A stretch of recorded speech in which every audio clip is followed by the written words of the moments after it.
बल्लेबाजी के लिए उतरी भारतीय टीम ने 7वें ओवर तक शुभमन गिल और विराट कोहली के विकेट गंवा दिए, जिससे पारी को संभालने की जिम्मेदारी श्रेयस और रोहित शर्मा पर आ गई। दोनों बल्लेबाजों ने अर्धशतक जड़ते हुए तीसरे विकेट के लिए 118 रनों की साझेदारी की, जिससे भारत ने 9 विकेट पर 264 रन का स्कोर खड़ा किया। जब श्रेयस बल्लेबाजी के लिए उतरे थे, तब पिच गेंदबाजों के लिए कुछ मददगार थी और जैसे जैसे खेल आगे बढ़ा, पिच आसान होती गई। रोहित और श्रेयस के बीच हुई साझेदारी भले ही बेकार रही, भारत के लिए एक प्रतिस्पर्धी प्रदर्शन करने में मददगार साबित हुई। ये रोहित के साथ साझेदारी बहुत महत्वपूर्ण थी।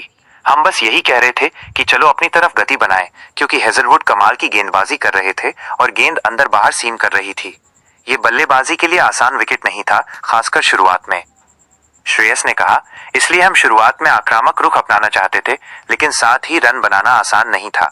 इसलिए हमने जितना हो सके स्ट्राइक रोटेट करने का फैसला किया और ये सुनिश्चित किया कि हम उस स्कोर तक पहुंचे जहां हमें लगे कि हम गेंदों पर आक्रमण कर सकते हैं।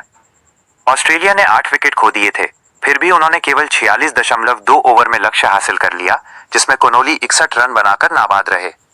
श्रेयस ने भारत की हार के बाद कहा, उन्होंने शानदार खेल दिखाया। जिस तरह से उन्होंने बल्लेबाजी की, उन्होंने अपनी स्ट्राइक रोटेट की। ये एक शानदार प्रदर्शन था और कूपर खासकर एक युवा खिलाड़ी होने के नाते खेल को समाप्त करने के लिए इतनी परिपक्वता दिखाते हुए बहुत ही चरित्रवान खिलाड़ी हैं।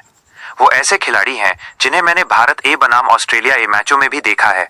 वो गेंदबाजों पर आक्रमण कर रहे थे और किस गेंदबाज को निशाना बनाना है, इस मामले में बहुत ही चयनात्मक थे।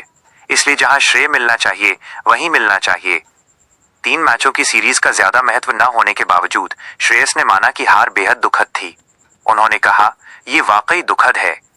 मुझे व्यक्तिगत रूप से लगता है कि पहला मैच जो हमने खेला था उतना प्रभावशाली नहीं था, सच कहूं तो, क्योंकि बारिश ने अहम भूमिका निभाई।